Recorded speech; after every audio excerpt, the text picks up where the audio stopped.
So you've heard about lip fillers, but have you heard of a lip lift? Board-certified facial plastic surgeon Dr. Scott Thompson from Utah Facial Plastics back on the show. He's going to fill us in on this procedure. It's good to see you. Hi, Nisha. It's good to see you. So you and I have talked a lot, and this is something I've never heard you talk about. What is a lip lift? A lip lift is simply shortening the distance between the bottom of the nose and the top of the lip.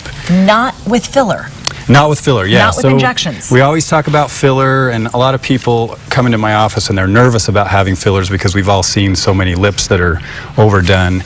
And a lot of times what is trying to be achieved with that is this sort of youthful looking lip. But if this distance here from the bottom of the nose to the top of the lip is long, no amount of filler will make that look youthful, and so that distance needs to be shortened a little bit. So sometimes that distance happens genetically. You might just have a longer distance right there, but sometimes it happens with aging? Exactly. As we age, we lose a lot of the collagen, we lose a lot of the structure in our lips, and so the lip gets longer. And sometimes you'll notice with a person that's a little bit older, when they're not smiling, you can't see their upper teeth at all, and that's sort of an aging feature. And so this procedure is designed to address that. That's so interesting. So maybe there's something about your mouth that's bothering you and you don't know what it is.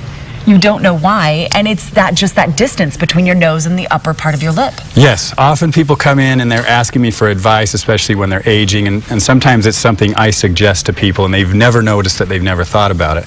But I've also had a few young people come in to me and say, you know what, my upper lip is too long, and they recognize that and we can shorten it. So look at that before and after. It almost looks like it's plumper. It's not filler, it's purely just shortening that distance, and now all of a sudden you can see the border of that upper lip so much better.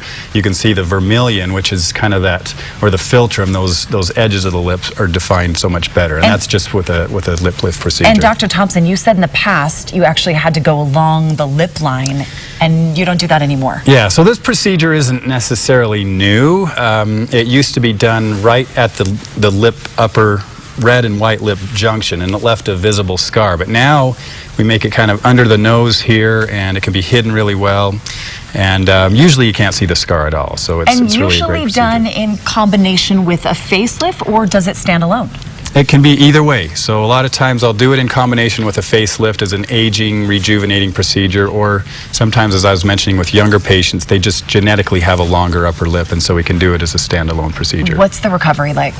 The recovery's simple. It's something that's just done in the office, you know, a few stitches. There's no downtime at all. There might be a little bit of bruising, but there's some stitches you have to take care of for a few days. So how do you know if you need a little fullness, which is youthful, in the lip, or if you would need a lip lift like that? Well, if you have really thin lips, then probably you need a little bit of added fullness. But even people with really thin lips, if they have a long upper lip, filler really won't fix that problem or help that problem. And so if you're unsure, you know, like I said, you can sort of open your mouth a little bit. You should see a little bit of your upper teeth at rest. And if you're unsure, you know, come in and we can take a look and assess it and make a decision. Dr. Thompson is so great to talk about your concerns too, because I think that's something you and I discussed. As I said, I have a very thin upper and lower lip, and you want to still look like you.